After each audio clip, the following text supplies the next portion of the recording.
In this video, I'll show you how to fix the kernel mode heap corruption blue screen error on Windows 10 and Windows 11 because there are a few solid methods that can repair the problem without reinstalling your whole system.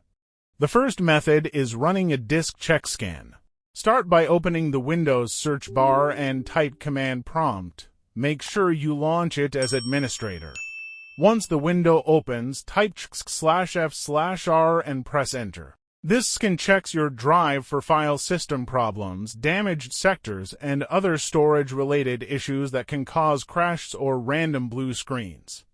Depending on your drive size and speed, this process can take a while, so let it fully complete. After the scan finishes, restart your PC and check if the issue is fixed.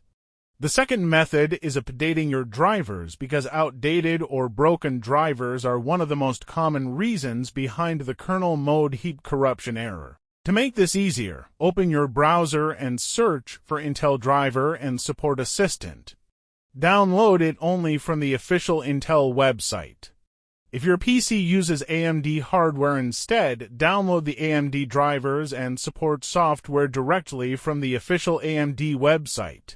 These are safe because they come directly from the hardware manufacturers themselves.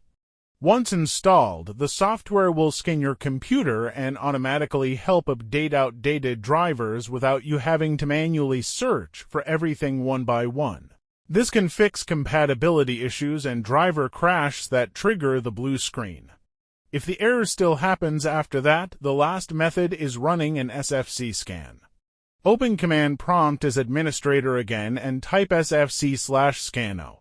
Then press enter and let Windows scan all system files.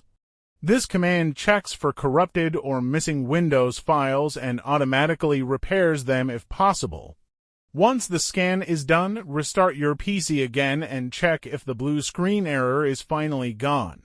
So overall, the main fixes here are checking your drive for errors, updating drivers using official Intel or AMD tools, and repairing damaged Windows system files directly through command prompt. Thanks for watching. I would be very happy if you would become one of the subscribers of this channel. Check out the suggested videos and also leave a like under this video. See you soon.